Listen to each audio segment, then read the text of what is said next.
बिस्मिल्लाहिर्रहमानिर्रहीम। अस्सलाम वालेकुम। आज 27 जून है और दिन है सोमवार का। नज़र यूँ आ रहा है कि तहरीक इंसाफ और इस्टेब्लिशमेंट के दरमियान मामलात पॉइंट ऑफ नो रिटर्न की तरफ तेज़ी से बढ़ने लगे हैं और तहरीक इंसाफ ने फ़ैसला कर लिया है कि अब तहरीक इंसाफ की जानिब से खुलकर बात की जाएगी। ना सिर्फ खुलकर बात की जाएगी बल्कि नाम तक लिए जाएंगे। कल हमने देखा कि इमरान खान साहब ने पहले ज़ाहिर है वो न्यूट्रल कह रहे थे। कल इमरान खान साहब ने इशारा दिया और कहा कि नवाज़ शरीफ एक बार फिर अंपायर को साथ मिलाकर खेल रहा है और तहरीक इंसाफ की जानिब से of camera off the record मुसलसल चंद अहम शख्सियात इस्टेब्लिशमेंट की उनके नाम लिए जा रहे थे, लेकिन पहली मरतबा यास्मीन राशिद साहिबा ने वो नाम अपनी मीडिया टॉक में ले दिया है। यानी ये पहला बड़ा पहली बड़ी डेवलपमेंट है इस्टेब्लिशमेंट और नून लीग की लड़ाई की सिचुएशन में कि जिसमें खुलकर अब नाम लेने शुरू कर दिए गए हैं और ये नाम लिया गया है यास्मीन राशिद साहिबा की जानिब से। और उसकी वजह यह है कि मुस्लिम लीग नून को जितवाने के लिए बहुत से इल्ज़ामात लग रहे हैं, बहुत सारी बातें हो रही हैं और तहरीक इंसाफ का ये इल्ज़ाम है कि इस्टेब्लिशमेंट की जानिब से पूरी कोशिश की जा रही है हमजा शहबाज को न सिर्फ बरकरार रखने की बल्कि इन ज़िमनी इंतखाबात में ज़्यादा से ज़्यादा सीटें जितवाने के लिए हमजा शहबाज को। क्योंकि मामला ये है कि इससे पहली वीडियो में मैंने आपको बताया कि जो लाहौर हाई कोर्ट का फ़ैसला आया उसका तो कोई नंबर गेम के ऊपर इम्पैक्ट इसलिए नहीं पड़ेगा। फ़ैसला बहुत बड़ा है, ज़बरदस्त फ़ैसला है। शायद वही साहब ने एक ऐसी सूरत हाल में जब ये लग रहा है कि कोई अदालत कोई जज शरीफ ख़ानदान के ख़िलाफ़ फ़ैसला नहीं दे सकता क्योंकि मुक़्तदर हलकों का बहुत दबाव है, ऐसी सूरत हाल में इस घुटन के माहौल में जैसे शायद वही साहब की जानिब से फ़ैसला देना खुशाइंद भी है, बड़ी बात भी है कि उन्होंने जुर्रत की, उन्होंने आइन के और कानून के मुताबिक फ़ैसला दिया और साबित हुआ कि इलेक्शन कमीशन ने गैर कानूनी फ़ैसला किया था। और इलेक्शन कमीशन ने क्यों फ़ैसला किया था ये कोई ढकी छुपी बात नहीं है, लेकिन अब इस फैसले का जो इम्पैक्ट आना है वो ज़िमनी इंतखाबात में आना है। क्योंकि ज़िमनी इंतखाबात में अब मुस्लिम लीग नून को ज़्यादा सीटें चाहिए। अब वो ज़्यादा सीटें जीतेंगे तो हमजा शहबाज जो है वो बरकरार रहेंगे। अगर नहीं ज़्यादा सीटें ले सकेंगे, धांधली ज़्यादा नहीं होगी तो ज़ाहिर हमजा शहबाज की हुकूमत गिर जाएगी। हमजा शहबाज की हुकूमत गिर जाएगी तो वफाक भी गिर जाएगा। वफाक उन्होंने क्या करना है अगर पंजाब उनके पास नहीं रहेगा। यही वजह है कि अब फ्रस्ट्रेशन नजर आएगी आपको हमजा शहबाज की, मुस्लिम लीग नून की। अब वो फ्रस्ट्रेट होकर पूरा जोर लगाएंगे, धांधली नहीं धांधले करेंगे। दिन दिहाड़े आपको चीज़ें होती नजर आएंगी। आपको सिंध की तरह का माहौल नजर आएगा जैसे सिंध में ज़िमनी वो उसमें बल्दियाती इंतखाबात में कल जो कुछ हुआ, कत्ल गारत गिरी हुई, लाशें गिरी, लोग ज़ख्मी हुए, धांधली हुई, सारा कुछ सामने है। यही सूरत हाल आपको पंजाब में नज़र आएगी क्योंकि पंजाब में जितवाना है। और आप हालत देखें, कल आपने देख लिया KPK में जो सवात में जो इलेक्शन हुआ, जो सीट ANP की थी, ANP के उम्मीदवार जो रुकने असम्बली थे उनके फौत होने के बाद ये इलेक्शन हुआ और तमाम PDM एक तरफ थी, तमाम जमातें एक तरफ थी, इमरान खान एक तरफ थे और इमरान खान ने ANP की सीट, इनकी सीट उनसे वापस इनसे छीन ली। यानी इतना ये बयानियाँ बना रहे हैं, इतनी ये कोशिशें कर रहे हैं और ये इमरान खान के खिलाफ इतनी बातें कर रहे हैं कि इमरान खान ने मुल्क तबाह कर दिया था, बर्बाद कर दिया था, हम ठीक करने आए हैं। लेकिन वहाँ पर 16 जमातों का उम्मीदवार हार गया, अपनी सीट ANP हार गई और तहरीक इंसाफ ने उनसे वो सीट छीन ली। अब ये चीज़ एक NA 249 के लिए ख़तरे की घंटी बजाई कि वहाँ पर जो मार्जिन MKM का 30,000 का था, 65 वोटों से MKM जीती और वो भी जब इलेक्शन हार रही थी MKM तो MKM ने वाज़े मैसेज कन्वे कर दिया था। बाखबर ज़राए बताते हैं कि MKM ने मैसेज दिया कि अगर हम ये सीट हार गए हम आज ही हुकूमत से अलहदगी का ऐलान कर देंगे और शहबाज शरीफ घर चला जाएगा। फिर शहबाज शरीफ को तो कोई टेंशन नहीं थी क्योंकि शहबाज शरीफ को बरकरार रखना किसी और की जो है वो मजबूरी है, किसी और की ज़िद है, अना है, कोई मफाद है, जो भी है। उन्होंने फिर मैनेज की चीज़ें, फिर इलेक्शन के नताइज रुक गए और जैसे रुके फिर जब नताइज आना शुरू हुए तो TLP को हरा दिया गया। PTI पहले वहाँ बाइकआउट कर चुकी थी, TLP को वो सीट हरा कर MKM को जितवा दिया गया। अगर MKM हार जाती वो सीट तो MKM ने हुकूमत से अलग हो जाना था और फिर ये होता कि ये हुकूमत गिर जाती। तो आज जो यास्मीन राशिद साहबा ने बात की है वो मैं आपको सुनाता हूँ और फिर बात करते हैं कि अब इसका आगे इसका इम्पैक्ट क्या होगा। मैं मीडिया की वसादत से कहना चाह रही हूँ, न्यूट्रल जो है वो ज़रा न्यूट्रल ही रहे, उनकी बड़ी मेहरबानी होगी।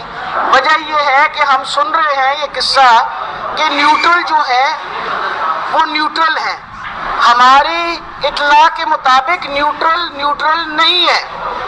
और मेहरबानी करके अगर आपका क्या ख्याल है कि हम सारे जो हैं वो बेवकूफ़ हैं और हमें बात समझ नहीं आ रही, हमें बात बहुत अच्छी तरह समझ आ रही है, आप मेहरबानी करके न्यूट्रल ही रहिए। और मैं ख़ास तौर पे ब्रिगेडियर राशिद साहब जो हैं उनको कहना चाहती हूँ कि हम सारे इस पाकिस्तान के बाशिंदे हैं, वो खुदा न खास्ता हम कोई मकबूजा कश्मीर के नहीं हैं, ना हिंदुस्तान से आए हैं, ये पाकिस्तान के बाशिंदे हैं और आप लोगों को इसमें न्यूट्रल ही रहना चाहिए। न्यूट्रल रहना बहुत ज़रूरी है। वजह यह है कि खुदा न खास्ता कल फिर इल्ज़ाम ना आ जाए कि आप लोग न्यूट्रल नहीं रहे। इलेक्शन जो है उसका साफ और शफाफ होना बहुत अहम है और हमारी इत्तला के मुताबिक हमें पता चल गया है कि नीचे न्यूट्रल जो है वो न्यूट्रल नहीं है और सारी एडमिनिस्ट्रेशन को अपने साथ उन्होंने शामिल किया हुआ है और वो शामिल करके मसले मसाइल हमारे लिए खड़े करेंगे। हम आपको बता दें कि हम इस इलेक्शन के लिए हर तरीके से तैयार हैं, हर तरीके से तैयार है। जी मैं इसमें ये कहना चाहता हूँ जी कि 17 जुलाई का जो इलेक्शन है उसको रेक करने के लिए तमाम सर्वेज ये बता रहे हैं कि पीटीआई ये देखें ना, ये बात जो महमूद रशीद साहब कह रहे थे वो दुरुस्त कह रहे हैं। हम यहाँ पर लाहौर में मौजूद हैं, लाहौर में हमने मुख्तलिफ हलकों में गए, वहाँ जो हमें जोश खरोश, जो जज्बा नज़र आ रहा है, जो लोगों के रिएक्शन नज़र आ रहा है, चाहे वो जो नोटों की वजह से हो या इमरान खान का बयानी जो पॉपुलर हो रहा है, जो ये हुकूमत ने आके महंगाई की, जो आवाम के लिए जीना दोबार कर दिया, लोगों को खुदकुशियों पर मजबूर कर रहे हैं, रिएक्शन तो है। कोई जिसने भी थोड़ा सा उसके अंदर अक्ल या शऊर है, जिसका दिमाग ठीक काम करता है, कोई उसको ज़हनी बीमारी नहीं है, वो कैसे ऐसी हुकूमत को जाकर वोट डालेगा, ऐसे उम्मीदवार को वोट डालेगा जिसकी हुकूमत ने आवाम को तबाह और बर्बाद कर दिया है, जिनकी वजह से मुल्क की सलामती ख़तरे में पड़ गई है, जिनका नज़र आ रहा है कि उनका एजेंडा पाकिस्तान के न्यूक्लियर एसेट्स जो है वो सरेंडर करवाना है, जो इसराइल को तस्लीम करना चाहते हैं, जो भारत को कबूल करना चाहते हैं, जो भारत के साथ ताल्लुकात बहाल करना चाहते हैं, तजारत बहाल करना चाहते हैं। ऐसी जमात को कैसे कोई पाकिस्तानी जो है वो इसलिए वोट दे सकता है कि हमारी ज़िंदगी में बेहतरी लाएंगे, जो पाकिस्तान की खुददारी का सौदा कर चुके हैं, जो कहते हैं कि हम गुलाम हैं, जो कहते हैं कि हम भिखारी हैं, जो कहते हैं कि भीख के बगैर हमारा गुजारा नहीं है, जो कहते हैं कि अमेरिका के बगैर हमारा गुजारा नहीं है, जो कहते हैं अमेरिका ने वेंटिलेटर खींच लिया तो हम फौत हो जाएंगे। ऐसी जमात को कैसे को वोट डाल जा सकता है? लेकिन अब जितवाना भी है, हमजा शहबाज को वज़ीर आला पंजाब रखना भी है, तो ज़ाहिर है इसके लिए धांधली तो होगी, धांधली नहीं धांधला होगा।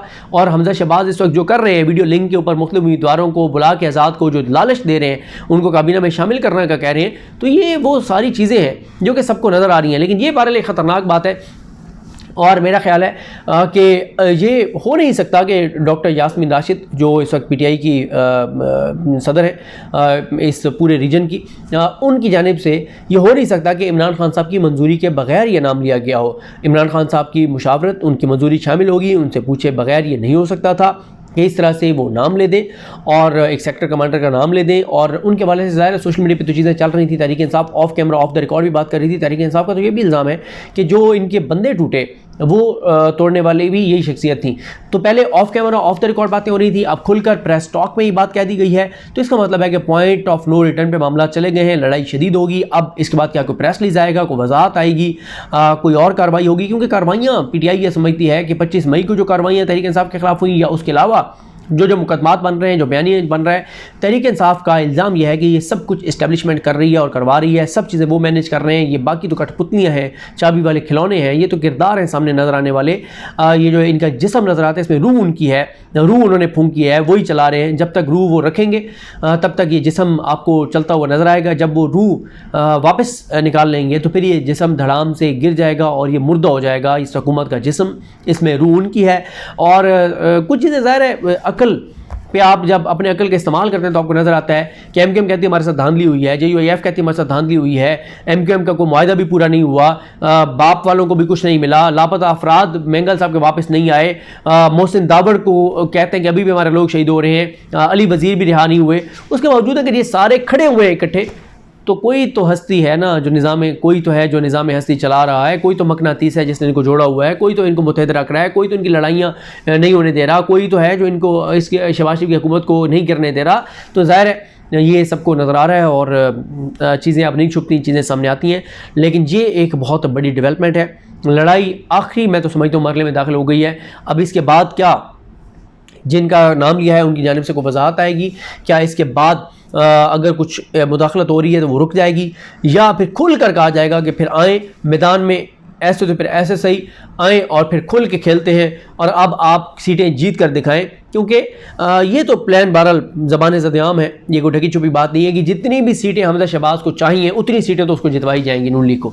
तो ये चीज़ें जब ज़बान ज़द-ए-आम होंगी और नज़र भी आ रहा होगा कि सरकारी मशीनरी का इस्तेमाल कर रहे हैं हमजा शहबाज और कोई इदारा उनको पूछने वाला नहीं है, कोई रोकने वाला नहीं है, ब्यूरोक्रेसी का इस्तेमाल हो, पुलिस का इस्तेमाल हो, रेंजर्स का इस्तेमाल हो, तो ये चीज़ें सारे सबके सामने हैं। लेकिन ये बहरहाल हमें नज़र आ रहा है कि अब मामला पॉइंट ऑफ नो रिटर्न की तरफ चले गए हैं और शिद्दत मज़ीद आएगी। अब इसका नतीजा क्या निकलेगा, क्या इस्टेब्लिशमेंट की मुदाखलत रुक जाएगी या पहले से ज़्यादा हो जाएगी, ये आने वाला वक्त बताएगा। मुझे अपनी दुआ में याद रखें। अल्लाह करीम हम सब कामयाब नासरू। अल्लाह हाफ़िज़।